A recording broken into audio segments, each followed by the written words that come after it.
Welcome to the Dome Discussions Podcast. Your top source for all things New Orleans Saints. Powered by four voices who live and breathe black and gold. Touchdown! Every hit, every play. Welcome to the NFL. Every moment. We've got it covered. Let's go! Let's go! Go!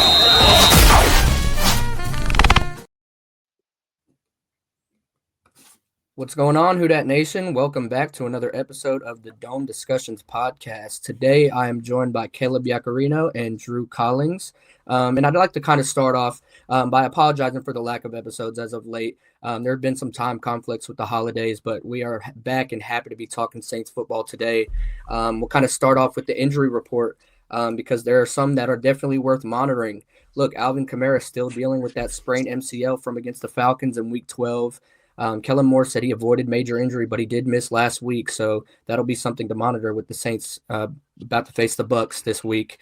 And Chris Olave, who was questionable against the Miami Dolphins going into the week with back spasms, missed a couple days of practice. He did play through that injury, but that'll also be something to monitor. And then finally, Justin Reed, who exited Sunday's game against the Dolphins with a knee injury, is expected to miss some time. Kellen Moore said. So this is a time where we might get to see more Jordan Howden, maybe some Terrell Burgess, who I'd like to talk about a little later on. It's going to be interesting to see how the Saints fare in the secondary, especially since it's so young and a bunch of their veterans are now either injured or no longer on the team. So it's definitely going to be something to watch. But we'll start out by talking about Kellen Moore today. Kellen Moore, he was asked about self-scouting during the bye week because obviously the Saints have not looked great coming out of the bye week. And he said they just didn't get it done at the end of the day. And that's not something that you want to hear from your head coach, especially after you went into that bye week with a victory against the Panthers, a pretty big one at that. So what are your guys' thoughts on Kellen Moore these past 2 weeks? Yeah, so one of the article that I wrote going into the season, or not going into the season, but before the season, when it was announced that Kellen Moore was hired by the Saints, one of my main talking points in that article was be patient. Be patient with Kellen Moore. It's going to take a lot. This roster is not great. Be patient. But the one thing that cannot happen is regression or zero progression. And we've hit a wall. It definitely feels like there's been a wall, or there's a wall in front of the Saints right now. And it also feels like all of that being close in games, the offense not looking bad, the defense kind of being the struggling part of the team, it's turned the opposite in more recent weeks. I know the Panthers game was a little bit different, but there were a lot of questionable decisions during that game. And it feels like for Kellen Moore, it's really, there's just so many confusing things during games. 2 weeks ago against the Falcons, the red zone issues. I mean, this whole season, there's been fourth down, not going for it on fourth down. That's been a big thing. And I think that's something that won't be fixed till next season, hopefully next season. I don't think it's going to be fixed till next season. But the red zone was horrible. I don't mind using Taysom Hill because if you remember, they went with Taysom Hill a lot in the red zone, took it out of Tyler Shough's hands. I don't mind running with it with Tyler Shough. I actually really liked that play. But it just feels like there's a confusion there that Kellen Moore has to get over. And it goes back to that self-scouting. It's like, that was one of those issues that, where's that self-scouting? Your self-scouting should have been, Devin Neal is pretty good. Let's give it to Devin Neal in the red zone when he's really good at just picking up yards. Look, I love Taysom Hill. He's great at picking up yards, but he's not the same Taysom Hill. Devin Neal's a rookie. Give it to him in the red zone. And even last week, the first half was bad. The first half was exactly what happened in the Falcons game. It was an incoherent offense. That second half hit, it was a very good offense. You saw it felt like Kellen Moore had that confidence in Tyler Shough to, hey, let it rip. Go ahead and just cook in the second half, even after the interception. And we'll get to that later, but just cook in the second half. And the throws were great. And it felt very positive for Kellen Moore. And then we got to the fourth down in the last drive of the game. And it was probably one of the worst QB sneak calls ever. Like, it was just not a smart play call when you probably should have ran it on third down when the Dolphins were not prepared. So it kind of just feels like this time where improvement should be happening, but we just have not seen that. And I'm hoping that going into next game against the Buccaneers, we see what happened in the second half of the Dolphins game, but there's nowhere near a guarantee of that happening. I like what you said because it's 100% true. I mean, Kellen Moore's almost gone on like a reverse U curve. He started out the year struggling with play calling, then it progressively got better until a point where I thought it was pretty decent. I mean, still obviously he's a rookie head coach. You're going to see some things, but now it's starting to go back down, and you're kind of wondering, is he like hitting a plateau where this is just as good as it's going to get, or will he just keep climbing? Just got to find a way to get out of the slump. But I do think he's good. I mean, with what you said about Devin Neal, who would have thought the guy with 53 college touchdowns can score in the red zone? That still confuses me. I honestly don't know an answer to that. I get Taysom Hill is kind of a big draw why Kellen Moore went to the Saints. He said it this offseason that was he really liked Taysom Hill. And you can see by how much he uses him. But there comes a point where if it's not working, you've got to try something else. And he just hasn't shown a willingness to adapt to what the defense has given him yet. And real quick, just to give him the benefit of the, or not benefit of the doubt, but give him some props. He went away from Taysom Hill a lot in the Dolphins game. I think he ran one play and it didn't work. Like he went away from Taysom Hill, and we saw a very positive running game. Is it Evan Hull? Evan Hull, Northwestern. Like, out of nowhere, came in and had some really great snaps. Didn't block well, but like had some really great snaps. And then obviously Devin Neal had a pretty good game when the blocking was good. Mm-hmm. Who would have thought? So like he's making changes. It just feels like it's a little bit too late, but also it's just he's not making enough. I need to see him sustain the changes. He's made some changes throughout the season, but after one game of it not completely working out, like he went away from Taysom Hill this game, but Devin Neal didn't light it up for 100 yards. And now it's to be seen if next week against the Buccaneers with a turnover team, does he trust Taysom Hill and go back to them 5+ times, or does he stick with it and try these young running backs out? Because, I mean, on the surface, if you're any other team, you're looking at the Saints running back room right now, and you're not scared at all. Like, other teams aren't going to be scared, but going inside, Devin Neal's a great player. I mean, I think I've talked about him every single episode. I don't think there's been one that I haven't mentioned Devin Neal, but he could be a really good back if he develops. Evan Hull, he's pretty good. I mean, he was, I believe, a UDFA out of Northwestern. He's got some speed to him. Then Audric Estime, I don't know if we'll see a lot of because I just don't know quite where he fits. But, I mean, I just want to see Kellen Moore stick with these changes. And for the rest of the year, I mean, we've said this throughout, but the win-loss column is not what defines the season. It's how the roster progresses, how Kellen Moore progresses, and what the draft pick is. And if draft pick stays high, Kellen Moore starts to show some improvements, and Tyler Shough continues playing pretty well, I don't think you can have any complaints. Yeah, and going back to what we started the episode with, we actually just got an update on the injuries for the Saints. Chris Olave did not practice. His back injury flared up after the game against the Dolphins. Taliesin Fuaga was not seen at practice with another ankle injury, the opposite of the one that he sprained during the Rams game. Justin Reed was not at practice, but is not expected to be placed on IR. And then another practice without Alvin Kamara. So their guys are going to have to step up this week because that's not ideal for the Saints. They're trending opposite directions. Like Mike Evans and I believe Jalen McMillan both got active. I don't think either of them will play this game. But Bucky Irving just came back last week. Fantasy-wise, that is great for me. But for the Saints, it's not as great. And they're kind of just in two different spots. The Buccaneers are fighting tooth and nail for a possible division championship.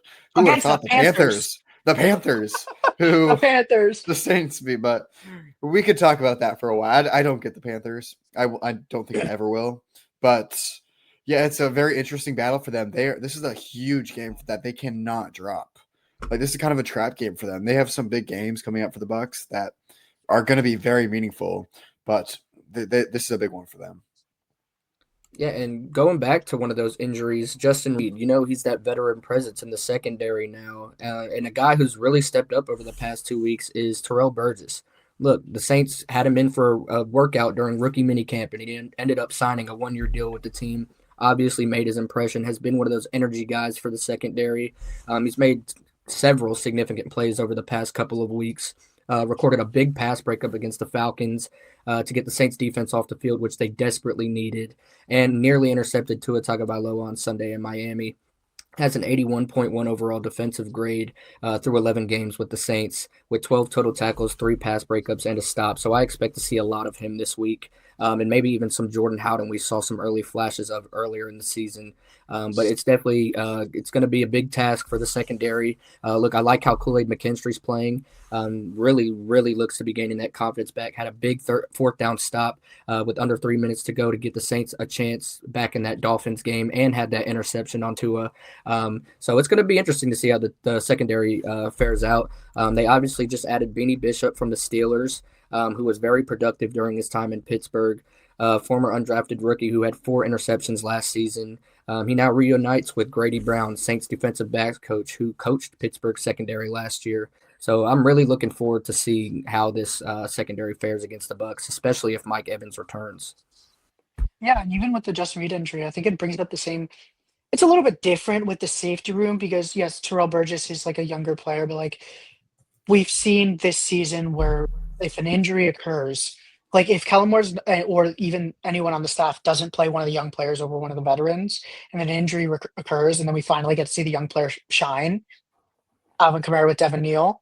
This is finally our chance to see Devin Neal, and it's not amazing, but like the run blocking is not good, so it's not helping. But same thing with Quincy Riley at the beginning of the season. We finally saw him when Isaac Adam got injured. And it's never rooting for injuries, never going to say that. But it does feel like it's opening up opportunities for the younger players that they might not get for some reason, because it does feel like these younger players are outplaying the veterans, and we just need to see them. Same thing with Pete Werner, and I'll talk about it again. Pete Werner did not have a good game against the Dolphins. He did not have a good game against the Dolphins. It's a consistent thing.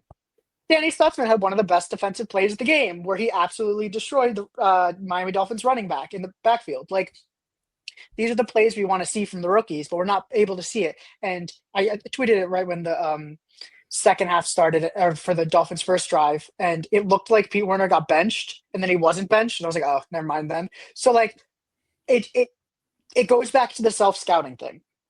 That is the most obvious, like, oh, teams are running towards Pete Werner. Tight ends are pushing him back. Let's put in the star run stopper at linebacker from Oklahoma. Let's put him in and see if he could play a whole game and see what it looks like. And he could be subbed out with forgetting his name. Stallbird. Sub him out with Stallbird. Stallbird makes plays also. Like, I'm fine with that. But I just think the Pete Werner experience should be done. And like, might as well see it by the end of the season. You're 2-10 with the draft only in mind. I mean, and development of players. Like, this is the time to do it. It's not going to be better. And let's be real, the morale's not horrible. It's not a destroyed team like last year when Cam Jordan was about to request to leave after the Panthers game. Like, no, he's tweeting out his tweet after every game, and it's positive. It's not like, that was tough. And like in like this like slight negative and positive. No, it is very positive. He understood what the season was going to be. And they understood that it was going to be tough, but it doesn't seem like anyone's like wavering. I mean, do you see how fun the defense was having on Sunday? They love Brandon Staley. That was the hire of the year for the Saints. That was the best hire they had. So like, it's set up. It's just, as we said, development needs to keep happening. It's one of the reasons why there was this slight positive feeling, very slight, going into last year with Dennis Allen and Derek Carr, because the end of the season was like good the last year before. Well, not the Falcons game. Yeah, there's a little bit of weird stuff with the Falcons game, but besides that, but like, it was this kind of positive feeling. You need to end positive, and I'm not even saying wins wise. I do not care about wins. Wins do not matter. Draft picks matter. But fight in those games. Do exactly what you did at the beginning of the season, and I think a lot of people will feel a little bit better going into the offseason.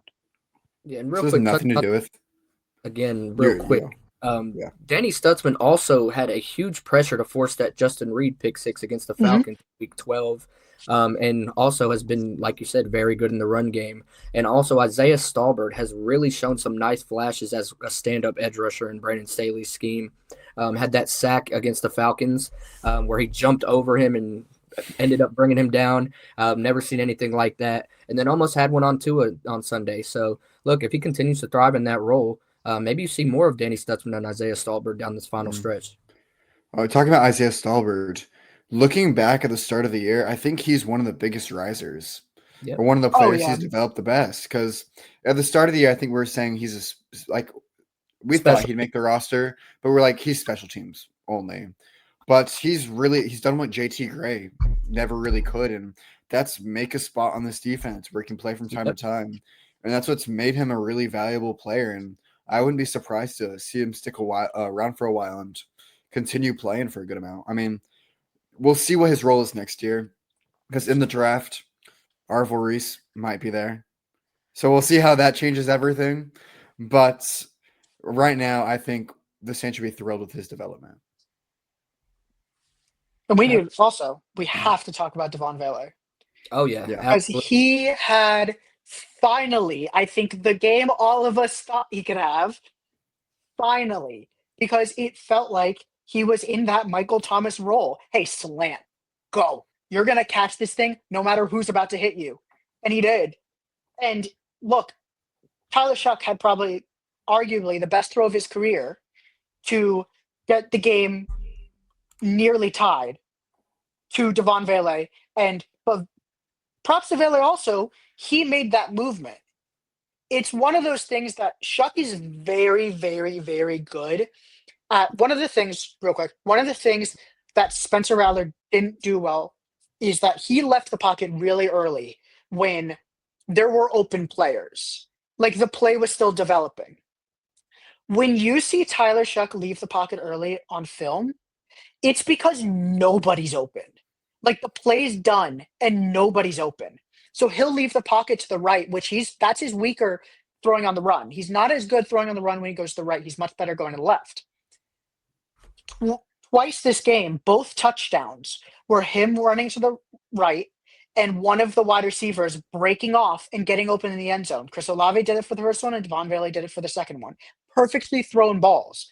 But that's kind of the thing, like, the play calling they're not getting the wide receivers open, but it's allowing space for the wide receivers to then run. And that was the throw of the game. But Devon Vele also, he was very smart to move there. And that throw also on the sideline where he somehow got his knee down. I don't know how he did that. But this was just everything we wanted to see from him. And look, that one performance, I'm like, I don't care about a 4th round pick. I'm fine with that. I'm fine with what, if you're going to do that once in a while. Now, have some consistency in the offense. I need Kellen Moore to involve him in the offense more. 100%, because we just saw what he can do. You need to kind of Rashid Shaheed it, where you're like, let me get this player involved. Because sometimes that might not happen, so let's do it. And that's what we saw in the second half. Yeah, it's wild that it took the Saints gutting their entire wide receiver room for him to even get an opportunity. But he was awesome on Sunday. He had his best game as a Saint by a country mile. 8 catches on 8 targets for 93 yards and a touchdown, along with the clutchest onside kick recovery I've seen. Oh my God, I didn't even talk about that. Yeah. He actually was the 4th highest graded wide receiver in the NFL in Week 13 with an 86.5 overall grade, which was also a team high for the Saints.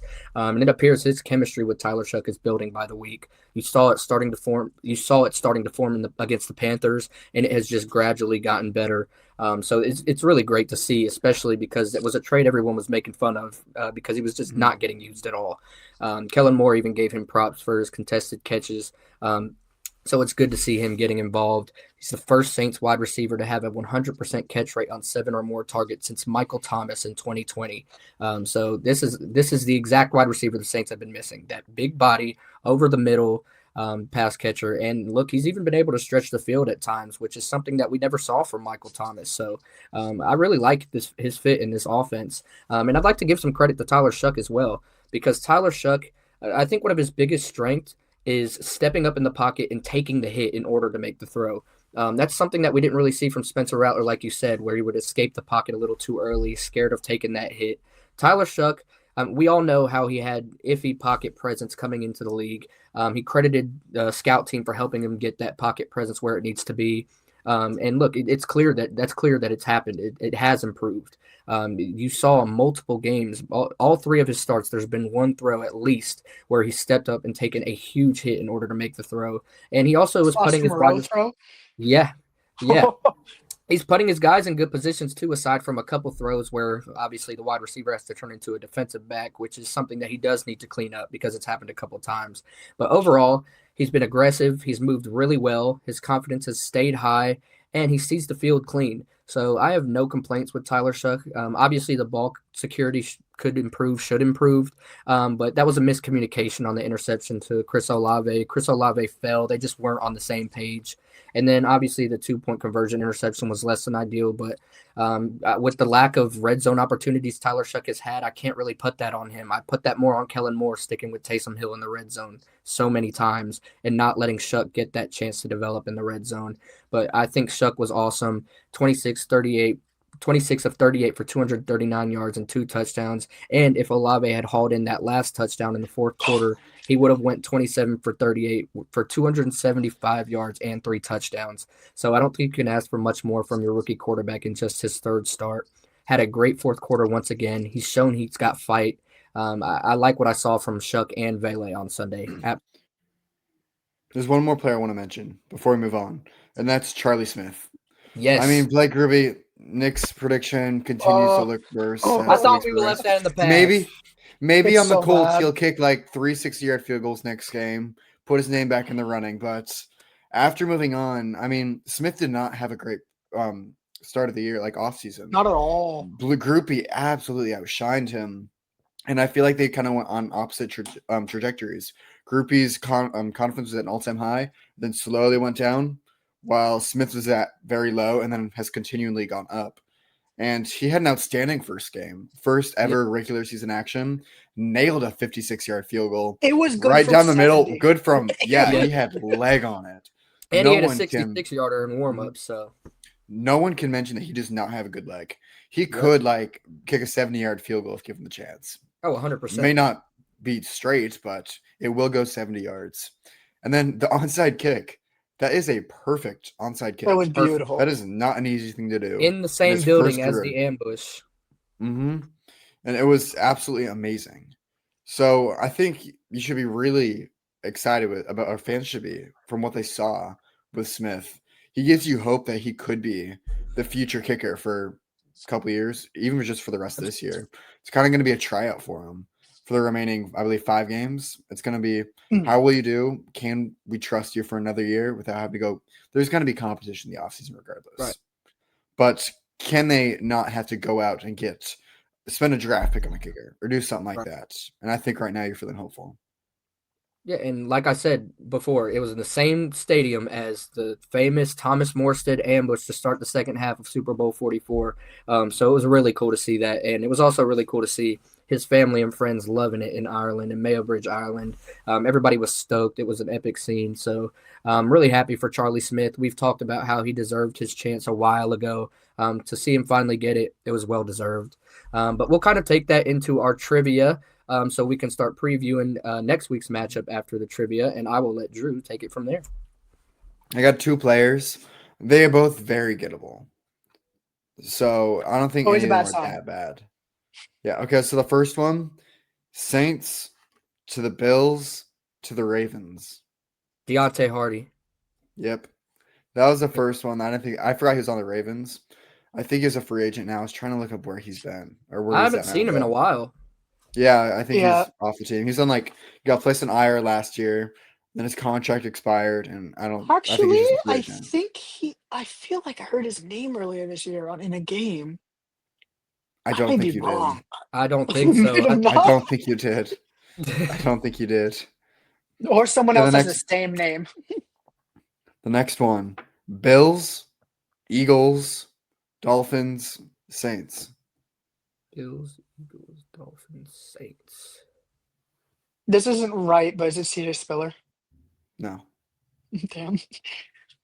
Saints, Eagles, Bills, Eagles.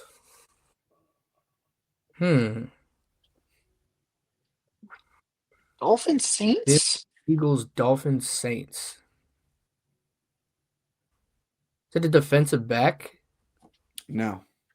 Linebacker? Yep. Is 2 more years. couple? There's a couple Mm-hmm. coming to mind here. Do you want some years? I think that'll help a lot. Is it? Maybe. Is it? Hold on, I have a name in mind. Yeah, just do 2 years. Okay. Bills 2013. Oh. Eagles 2015. I don't know what happened to 2014. Whoa. I kinda forgot. Dolphins 2016 to 2018. Saints 2019. He's a Saint 2019? Oh my goodness. Is it Oh Kiko? no. Yep. I did not remember he was on the Eagles. Niners. I didn't know he was on the Eagles. Whoa! That's why, I was looking that up. I'm like, he was on the Eagles? I had no idea. Wasn't Because If Kiko I'm was in my not head, but I mistaken, was like, there's no way. he went I to just the did Pro Niners Football and got Reference. hurt I was just on immediately. Pro Football Reference, so if he didn't play a snap for them, I don't think it showed. Let's see. What? These are the teams he played a snap for, at least. Yeah, he was on the 49ers in 2020, it looks like. 49ers trade Quan Alexander to the Saints for Kiko Alonso. I remember that. It was Yep. for Quan Alexander? It did not show up on Pro Football Reference. No, he That's got why- hurt. He got hurt, and I Yep, believe that's what I went off Interesting. I didn't Wow, know he played for I did not Eagles. know he was on the Eagles. Yeah. What? I heard when Nick was discussing it, I heard him say Bills, Eagles.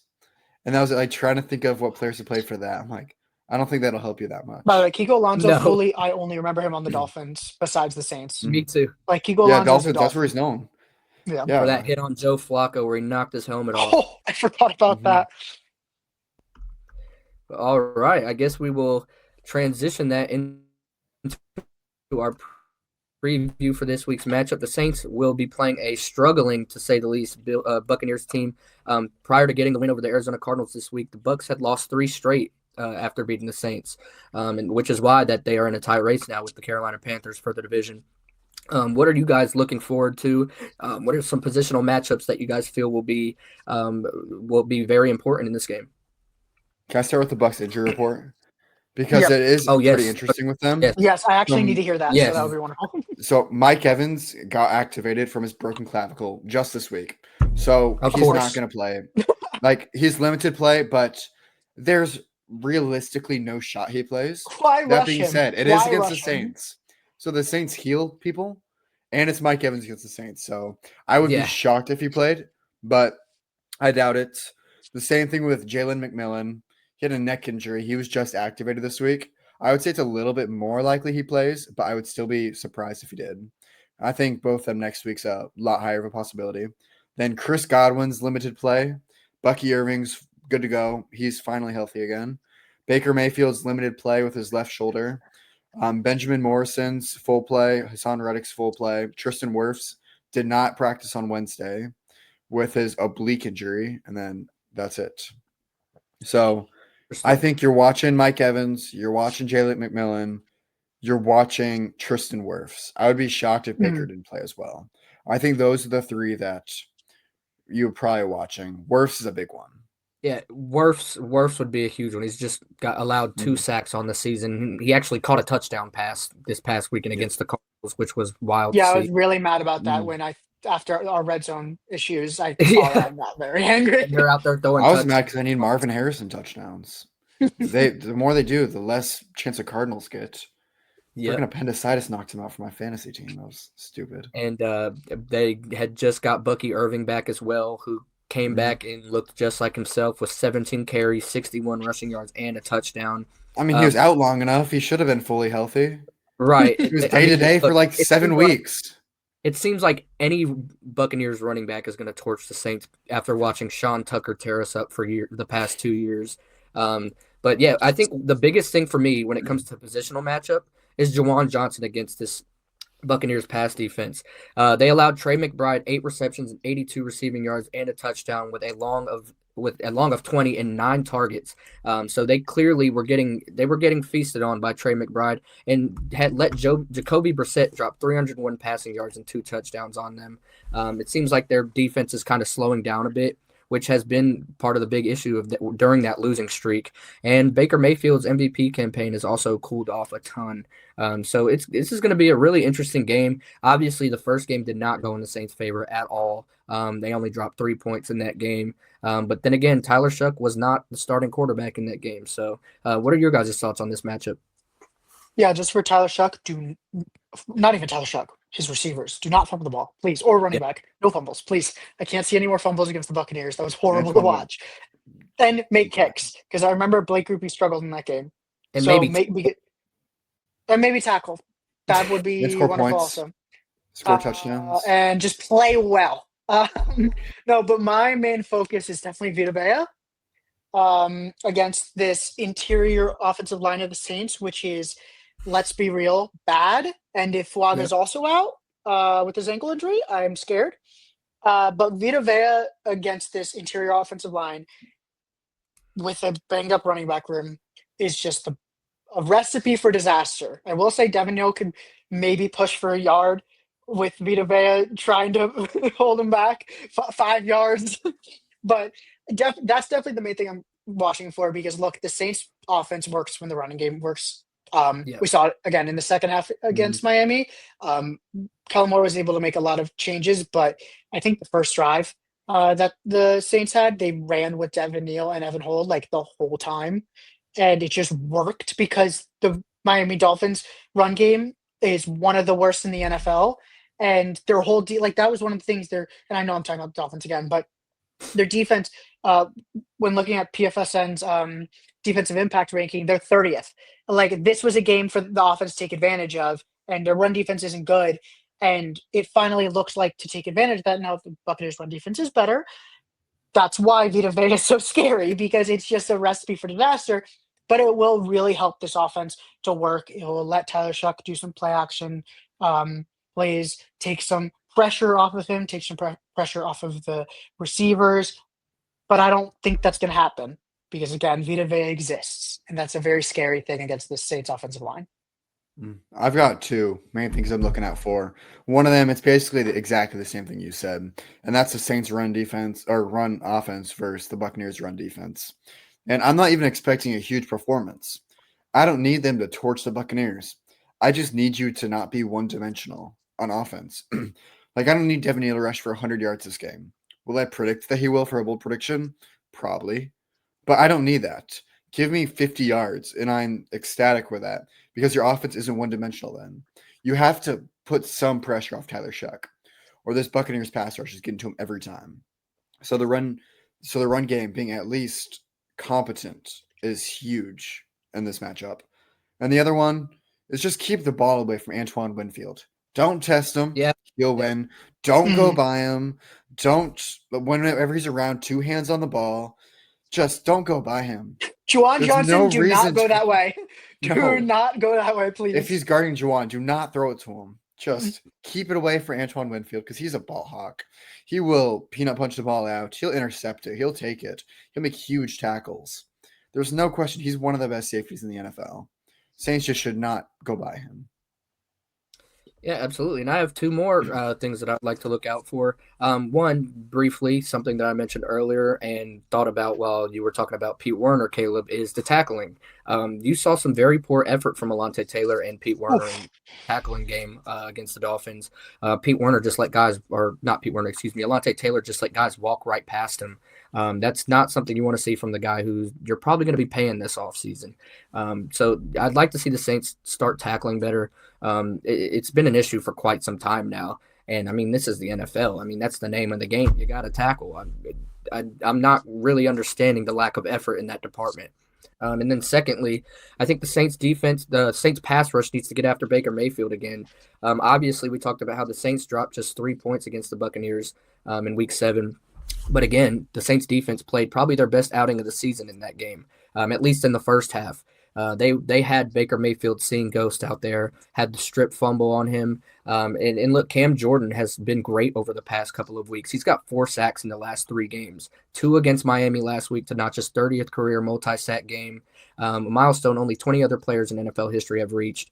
He now has 128 career sacks. tying former Saint and Pro Football Hall of Famer Ricky Jackson for 17th all time, and also recorded a strip sack against the Falcons as well. And then Chase Young continues to look outstanding. I think the Saints nailed that. I think that extension looks amazing now, looking back at it in hindsight. The Saints really need to build their defensive line around him. He's got 2 sacks over the past 2 weeks as well. So, yeah, if you can keep putting that pressure on Baker Mayfield, who has not looked like his MVP candidate self this season or from earlier in the season these past couple of weeks, I really think you can rattle that offense and maybe force them into some mistakes. And when your defense is getting off the field and you're giving your offense, relieving that pressure off of your offense, you're putting yourself in a better position to win the game. And I think that if the Saints can get that pressure, that they can do that. So that's definitely something that I will be looking for. Yeah, and they can do it. I mean, in PFL Sense Week 13 rankings for defense, Saints were 5th. They had a great performance against the Dolphins, and I mean, again, as I said with Brandon Staley, like the defense is playing very hard. That worry about, and look, the cornerbacks are going to have their coverage issues. We just learned that. We learned that throughout the season. The pass rush isn't going to always get to the quarterback, but like they're making plays. Tackling and run defense have been the main issues. And those aren't really like tackling can be fixed with coaching, do not get me wrong. But if it's the same players making the same mistakes, Yeah. it might just be a weakness for those players. And with run defense, it is a mentality thing. And I do think they do step up at times because we've seen Brian Brzee improve this season in Absolutely. run defense. But it's just like it's a little bit of a personnel issue still. It's still a little bit of an issue. And like those are the things we've learned. But this defense can play. This defense can change games. We, as you said, we saw them against the Buccaneers last time making plays. It could happen again. Yep, I believe so. Kind of transfer that into our bold predictions and game picks because I think I know which one of Drew's bold predictions are going to be, and I'm about to steal it. I have Neil finding the end zone. Finally, we've been waiting for it. He's looked good when given the opportunity. The Saints' red zone offense is pathetic, so he better get that shot. Like you said, Drew, 56 career touchdowns in college. It's about time that he gets that opportunity. I also have Tyler Shough tossing 3+ touchdowns with no turnovers.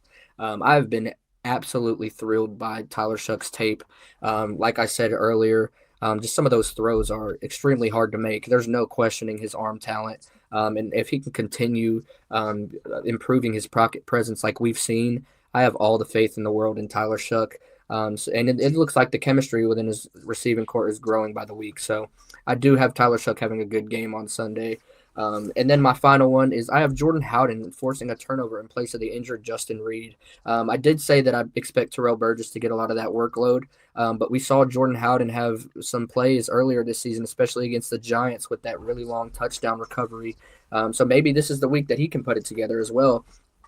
For my final score prediction, though, I have the Saints losing 21-24. I don't have the Saints missing a field goal for the first time in a couple of game picks because now we have a kicker that We're going to miss all of them now. Faith in. I know. I probably shouldn't have said that, shouldn't I?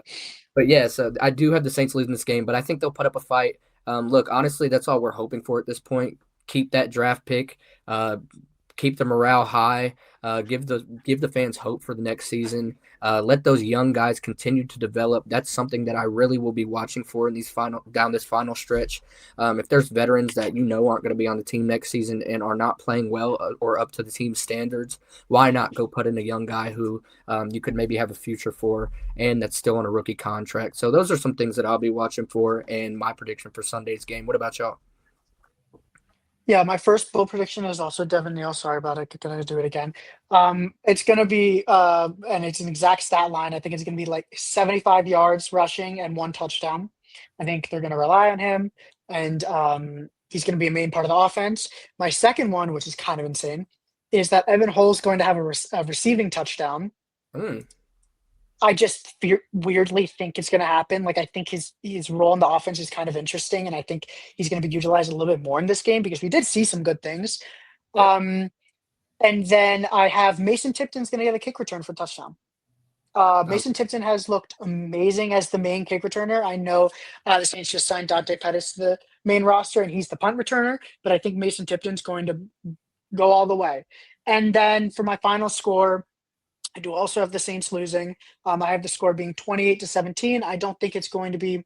I think it's going to be kind of close throughout the game. Then the fourth quarter is when the Buccaneers are just going to score another touchdown. The Saints won't be able to, and I think that the Saints are going to have a chance of going for it in fourth down in the red zone, and then kicking a field goal, which makes it 17 instead of it possibly being 21. I mean, y'all are kind of stealing my thunder right now, but that's not going to stop me.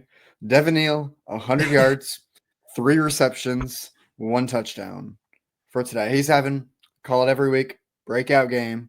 National media will be knowing his name after this. The second one is kind of similar to what Caleb said. He just has a gut feeling.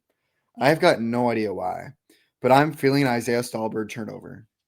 I think he's going to make Baker Mayfield make a mistake, either get strip sack, something like that, recover a fumble, or just make a play in the pass game for an interception.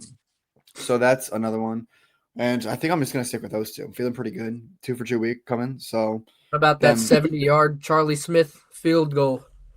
Can't say I have that one quite yet, but that one's coming. That one's coming. That should be one you have. You were so high in the kickers going into the year. Probably no more kicker predictions for me. I'm sticking true. Maybe if all 3 of us pick the Saints to lose, they might not. So I'm going Saints to lose. No, we want them to lose. Hold on. 17 to 20. We can't mess up the draft pick. I pick them. You make them. You pick them. 17-28 Saints lose. But also, I was looking at it. If the Saints lose, the Titans play the Browns. Mm-hmm. So here, and that would give Saints the number one pick. The first Giants overall pick right stay out now of us. is not the first overall pick. Is not who has the first overall pick and can take Fernando Mendoza or whoever they want. The first overall pick is whoever can trade with the Jets to get as many first round picks in the future as possible. Yeah. So I mean, it's just how right now you're just playing with house money, trying to get first round picks for the future. So we'll see. Absolutely. No matter what, we can't lose. We either beat a divisional rival and help ruin their season, or we lose and the draft pick keeps going up. So we win.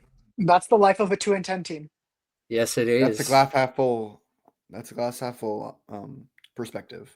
And I can't say we had that same perspective at the end of last season. So last year we just wanted it to be over. If we're being honest, we're done with Derek Carr and Dennis Allen and all that.